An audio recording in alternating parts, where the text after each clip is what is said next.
आप सबने देखा और आज के ऐतिहासिक दिन के गवाही बने।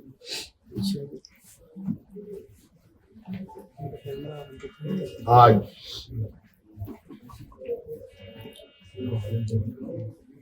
भव्य शपथ ग्रहण के बाद नई सरकार गठन के मार्ग प्रशस्त हुए हैं। उसके पश्चात आज हम प्रोजेक्ट भवन में आए हैं और बहुत सारे बिंदुओं के साथ पदाधिकारियों को निर्देश भी दिया गया। उनमें से कुछ महत्वपूर्ण बिंदु हमारे सामने थी जिसका हम लोगों ने निष्पादन किया। आप सब लोगों ने देखा और आप सब लोगों को मालूम है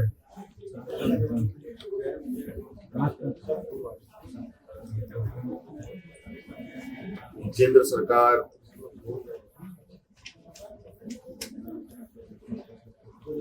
देश की रक्षा हेतु अग्निवीर जैसी कार्यक्रम को चला रही है।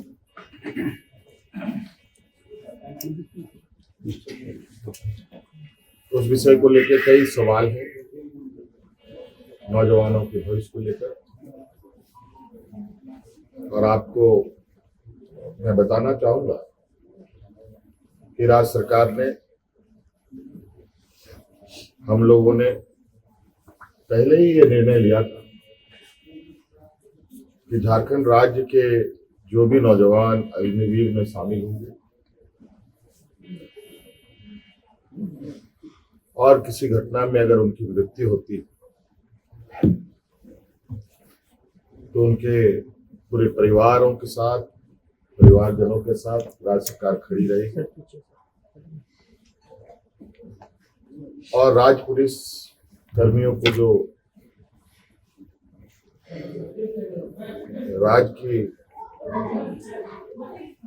किसी घटना में मृत्यु होने पर जो सहायता सहयोग सरकार देती है,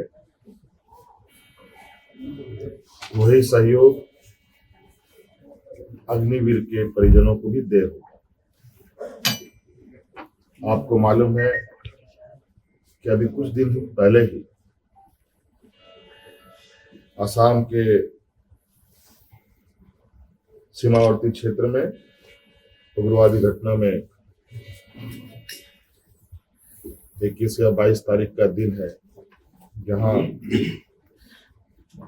झारखंड का एक नौजवान चंदन क्यारी, बोकारो जिले का एक क्षेत्र है, वहां का एक नौजवान अर्जुन महतो जो वीर गति को प्राप्त हुआ, उनको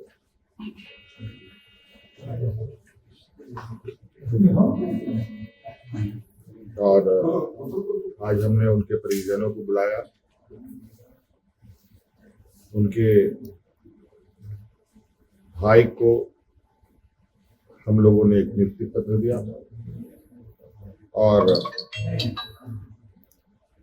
10 लाख रुपए अनुदान भी उन्हें उपलब्ध कराया गया और उनके भाई बलराम महतो बोकारो समाहरणालय में चतुर्थ वर्ग के पद पर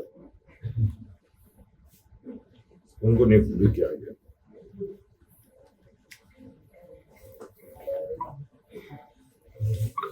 लगभग मुझे लगता है इस घटना को हुए हफ्ता दिन हुआ होगा और हमारी कोशिश थी कि अविलंब उनको ये सहायता उपलब्ध कराया जाए, क्योंकि आप सबको मालूम है कि राज्य में आचार संहिता लागू था, सरकार गठन की प्रक्रिया चल रही थी और सरकार गठन होने के पहला कदम हम लोगों ने उस पीड़ित परिवार के साथ खड़ा होने का अपना संकल्प पूरा किया। इसके अलावा आज सभी विधायकों को 81 विधानसभा में जो चुने गए सदस्यों को शपथ ग्रहण हेतु प्रोटेम स्पीकर के रूप में प्रोफेसर स्टीफन मरांडी जी को चुना गया और ये भी निर्णय लिया गया कि आगामी 9 से 12 तारीख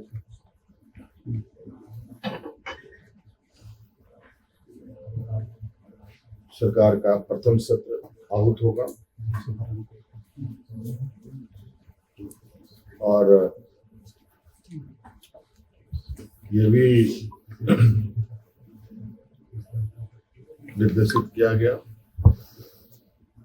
कि जो हमने निर्णय लिया था कि मैया सम्मान योजना के तहत दिसंबर माह से महिलाओं के खाते में 2,500 रुपये देने का, उसे भुगतान किया जाएगा प्रतिमाह।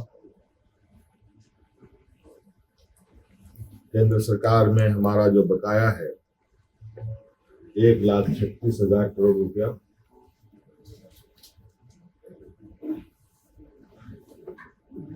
जो केंद्र सरकारी उपक्रमों पर है, उसकी वसूली के लिए कानूनी कार्रवाई प्रारंभ की जाएगी।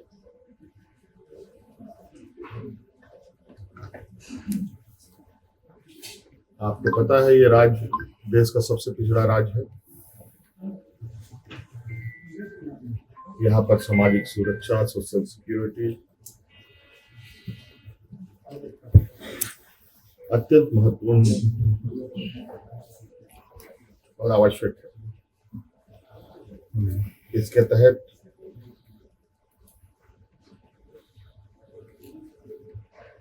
राज्य के गरीब गुरबा लोगों को उनकी आर्थिक स्वावलंबी कैसे बने और इसको लेकर सरकार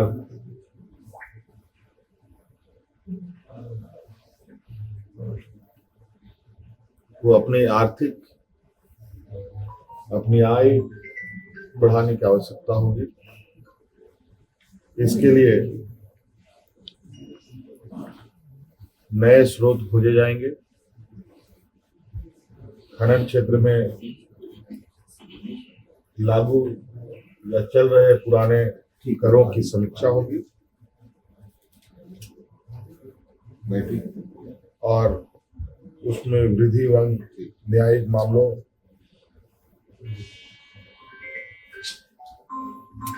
जो लंबित है उन सबको त्वरित गति से खत्म किया जाएगा।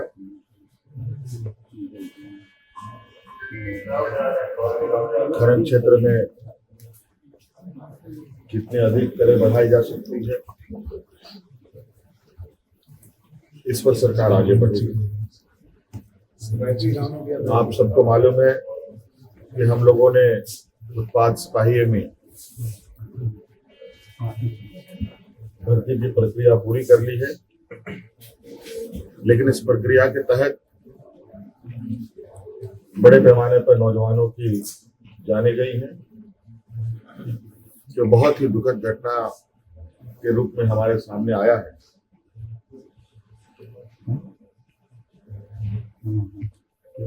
क्योंकि भविष्य में भी बड़े पैमाने पर पुलिस की बहाली होनी है, इसलिए अविलंब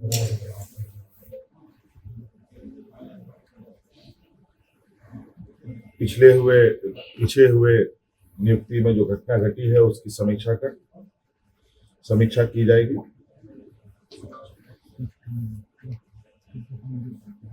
राज्य में सभी पदों पर नियुक्ति के लिए जेपीएससी और जेएसएससी तथा अन्य प्राधिकार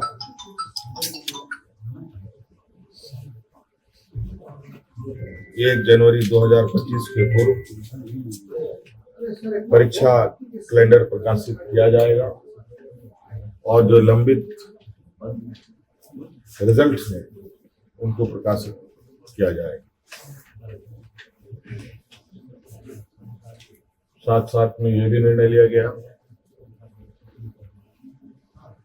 असम में जो वहां के चाय बागान में बरसों बरस से यहाँ के मूल वासियों को ले जाया जा करके